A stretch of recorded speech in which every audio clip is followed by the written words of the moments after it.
आइए, फरमाइश है कि पहले रामी भजन से शुरुआत होना चाहिए, तो मैं पहले वही सुनाऊंगी। आओ, बड़ा सुंदर सी प्रस्तुति।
सुंदर से जयकारे के साथ बोल सिया रामचंद्र की।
चाचा जी की ओर से बहुत बहुत आभार। ऐना आशीर्वाद बने रही।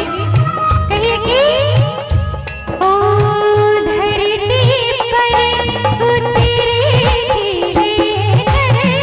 कितना पावन पानी, ओ धरती।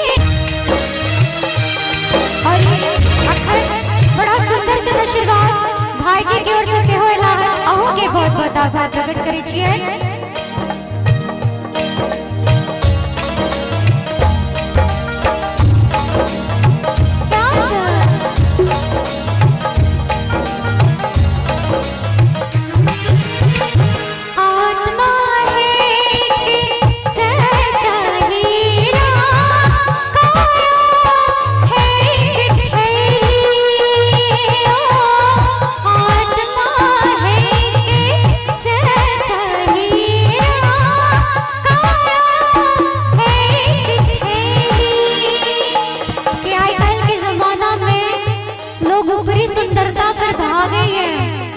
मुदा एकटा साफ मन, उच्च विचार, नीक चरित्र, एकटा सुंदर इंसान की यह पहचान मात्र छे, न कि सुंदर मुहकाना सुंदर शरीर छे ने कि आत्मा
है नीक लागल हुए एकदम राम जी के नाम से जयकारा के संग ताली बजबाक चाहिए के बोल श्री रामचंद्र की। क्या बात है।